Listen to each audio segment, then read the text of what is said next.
Graça e paz do Senhor a todos. Estamos aqui para gravar mais uma porção da Palavra de Deus, mais uma ministração bem objetiva sobre o assunto Passos para a Libertação. Sabemos que é um assunto bem abrangente, profundo, mas nós procuramos da melhor forma ser objetivo, de forma simplificada, e pregar uma mensagem bem prática sobre o assunto, porque na verdade não existe libertação sem uma prática. Vou ler o texto aqui do livro de João, capítulo de número 8 e o versículo de número 31. Vamos ler o texto que diz assim: Jesus, pois, aos judeus que criam nele, Jesus dizia, pois, aos judeus que criam nele: se vós permanecerdes na minha palavra, verdadeiramente sereis meus discípulos, e conhecereis a verdade, e a verdade vos libertará, ou os libertará. Queridos, hoje nós falaremos sobre o terceiro passo para a libertação. Quando nós falamos de libertação, no vídeo anterior nós entendemos que libertação não é o quesito salvo, ser salvo, porque na verdade a salvação é o perdão dos pecados. Alguém pode não ter aquela vida de santidade profunda ainda, por ter falhas na sua vida, e ser salvo, porque a salvação é um ato de Deus para com o homem. A libertação, Deus ajuda o homem, mas a libertação já é a vitória do homem contra o pecado. É o homem vencer o pecado diariamente, não cair mais nos mesmos pecados. E é sobre isso que nós estamos a falar dia após dia. Vejamos aqui, nós lemos o texto onde Jesus falou o seguinte: aos judeus que já haviam crido nele, que se eles permanecessem na palavra dele, então verdadeiramente seriam seus discípulos. E no versículo 32 ele falou: e conhecereis a verdade, e a verdade vos libertará. Então isso mostra que é um processo. Vocês permanecem, são discípulos, conhecereis, e ela vos libertará. O posicionamento é sobre o que eu quero falar aqui nesse vídeo. O posicionamento para a libertação. Não é apenas alguém aceitar Jesus e achar que já está tudo resolvido, já está liberto. Se fosse assim, ninguém se desviava da igreja. Todos permaneciam até o fim, se depois de ter aceitado já estivesse tudo resolvido. A Bíblia fala no livro de Judas, na carta de Judas, o penúltimo livro da Bíblia, a Bíblia fala que um povo que havia crido no Senhor depois foi destruído. Ou seja, quando a Bíblia diz que esse povo havia crido, lembrando que ali ele estava aplicando aquela mensagem para os cristãos daquela atualidade e posteriormente a nós, ele estava dizendo que alguém havia crido no Senhor e depois havia sido destruído. Por quê? Porque diz a Bíblia que não perseveraram em crer. Eles haviam se afastado daquela fé anteriormente abraçada. Não houve um posicionamento. Aquelas pessoas continuavam puxados para o mundo. Em diversas passagens bíblicas nós vemos que o Egito estava muito latente no coração, dos israelitas, dos judeus que haviam saído de lá, a ponto de às vezes desejarem voltar para lá. Eles tinham sido salvos do Egito, mas o Egito estava dentro deles. Não havia uma libertação, havia um livramento do Egito. Eles saíram do meio do Egito, mas o Egito não saiu de dentro deles. Libertação é Deus tirar o Egito de dentro de nós. É Deus tirando e tirando constantemente, através da palavra, através da verdade, o mundo de dentro de nós, para vivermos a realidade do Espírito nas nossas vidas. Ser liberto é Deus tirar o mundo de dentro de nós. É um processo de santificação. A salvação é você entregar a vida a Jesus, ele te salva. O ladrão da cruz, talvez se descesse dali, talvez até se desviasse, mas dali ele foi para a glória. Foi um ato de Jesus. Ou seja, Jesus perdoou ele e disse: ainda hoje estarás comigo no paraíso. Salvação. Agora, libertação é você estar na condição de vencer o pecado. Mas agora depende também de você a questão da libertação. O terceiro passo é posicionamento. O que é um posicionamento? Um comportamento diferente. Muitas pessoas aceitaram a Jesus, mas infelizmente não têm um comportamento diferente e não se importam com isso. Porque quando a gente aceita Jesus, muitas coisas do mundo estão entranhadas, né? E a pessoa continua fazendo aquelas coisas e aquelas coisas afastam ele de Deus. Mas o problema não é ele fazer aquilo, o problema é ele não se importar em estar fazendo aquilo mais. É ele não entender que agora, por entregar a vida a Cristo, ele está em outra dimensão e ele precisa viver de acordo a esta dimensão. Então o comportamento dela não muda, ela não toma, vamos dizer, uma postura diferente. Aí reclama: eu fui para a igreja, mas eu não consegui ficar firme. Então esse comportamento diferente inclui em quê? Primeiro, vou falar de forma prática, irmãos. Fugir da aparência do mal. Este aqui é o primeiro posicionamento que tem que haver na vida de alguém que aceitou Jesus e quer ser liberto realmente para viver a vida de Deus.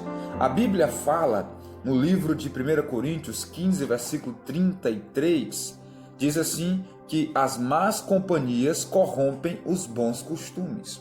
Isto quer dizer que fica difícil você ser liberto próximo de pessoas que não são libertas. Isso quando você não está liberto, porque Deus quer nos libertar para libertar outros, lógico. Mas vamos supor aqui que alguém aceitou Jesus e ele era alguém viciado no álcool. Então ele vai continuar indo eu vou no bar evangelizar as pessoas, sendo que ele nem foi liberto ainda daquele desejo intenso de beber. Isso não quer dizer que depois de liberto ele não vai sentir vontade, vai, possivelmente. Todavia, ele vai sempre ter condição de vencer aquelas vontades. Isto é ser liberto, não é não ter mais desejo, é ter a condição de sempre estar vencendo aqueles desejos. Lembrei de um abençoado que ele era viciado nas drogas, estava com muita vontade de pregar para os drogados, para os seus colegas que estavam ainda no vício, e ele então foi para pregar, todo bem intencionado, a intenção dele era boa, mas não deu outra. Ele chegou lá, começou a falar de Jesus, os amigos dele fingiram que ouviram, e foi ali, ele perto da droga: vamos dar uma tragada aí, né? Dar uma pitada aí. E ele: não quero, eu já estou em outra, tal. E foi indo, quando pensou que não, ele já estava usando drogas novamente. Ou seja, ele tinha aceitado Jesus, estava com a alma salva, mas ele ainda não estava liberto. As vontades carnais, as vontades humanamente falando, no sentido de pecados, estavam muito fortes, a ponto de puxarem ele da decisão que ele tinha tomado por Jesus. E agora foi um fracasso.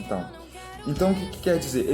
Temos que nos afastar, né, desses lugares de pecado, ir para longe dos lugares onde somos mais tentados, visto que somos ainda imaturos, fracos e não conseguimos resistir àquele tipo de tentação.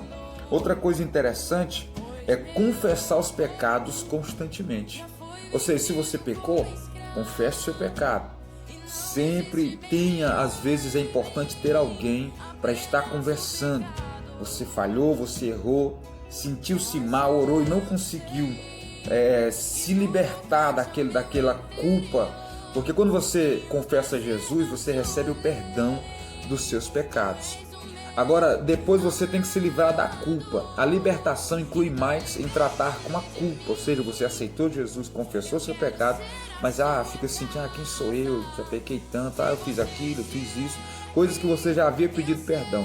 Se você não consegue se libertar, se livrar dessas acusações, elas são fortes, você se sente mal, converse com alguém e fale sobre isso. Isto vai ser libertador, confortador, e depois a pessoa orará por você. A Bíblia diz para confessar os pecados uns aos outros e orar uns pelos outros para sermos curados.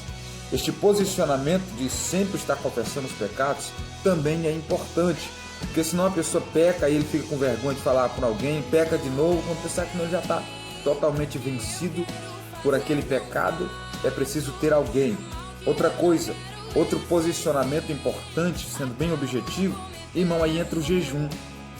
Depois de você começar a ter um comportamento diferente, eu quando aceitei Jesus como Salvador, me afastei completamente dos meus amigos, né? Porque eles tinham algo que eu queria fazer, mas eu sentia que não podia naquele momento, porque eu não tinha domínio sobre aquelas coisas.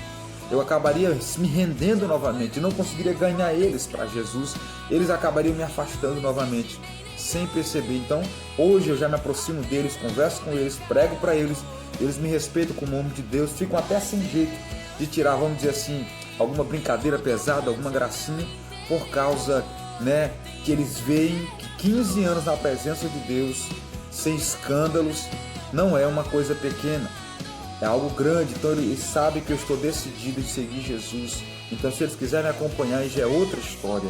Uma coisa interessante é, agora sim, o jejum e a oração. Aqui, irmãos, não tem como alguém, muitas vezes, pastor, mas eu estou tentando vencer o pecado e eu caio de novo. Agora é a hora do jejum. O jejum tem que estar sempre na nossa vida, jejuar constantemente, né, dentro da sua condição física. Agora, vejamos que o jejum aqui é um jejum objetivo. Pastor, o meu negócio é o álcool.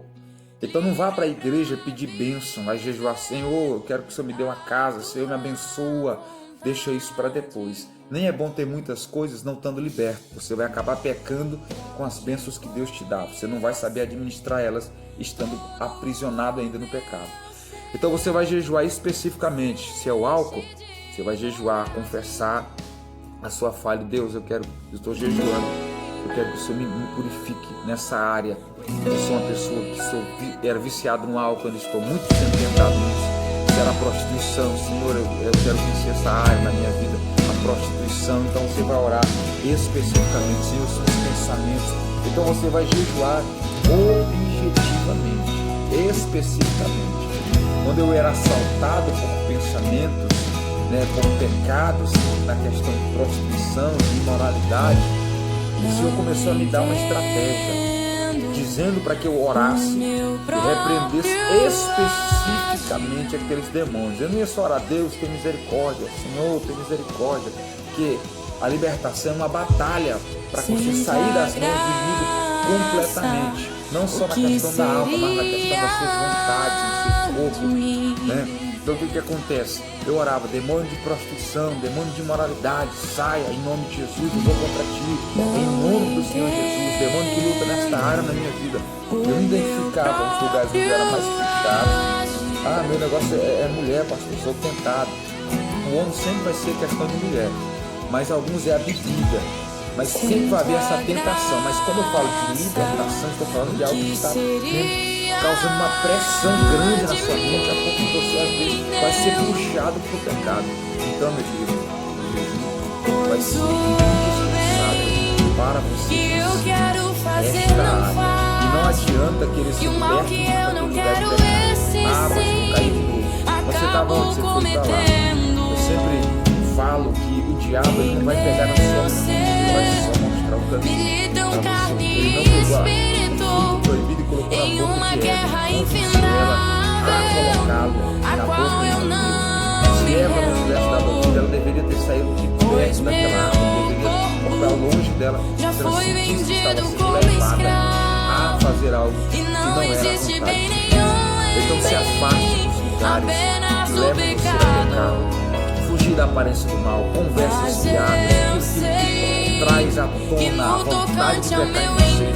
É indispensável para que você seja liberto até o momento que você tiver condições de ir aos lugares onde você pecava, mas não mais para pecar, mas para resgatar onde você não estará sendo tentado grandemente a cair, mas eles que estão lá sendo tentados a sair daquela vida por causa da transformação diária. Então enche-me de ti, até que não haja mais espaço, pois quando estou em tua presença, o meu viver é transformado.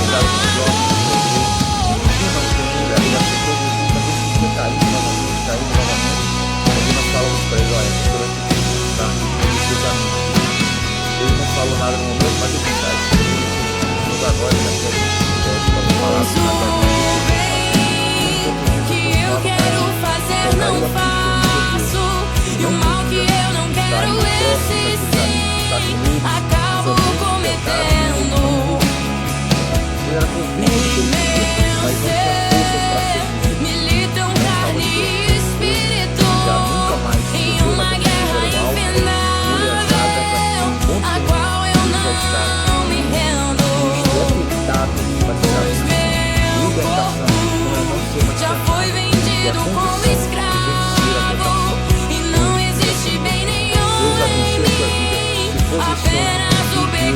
garantirá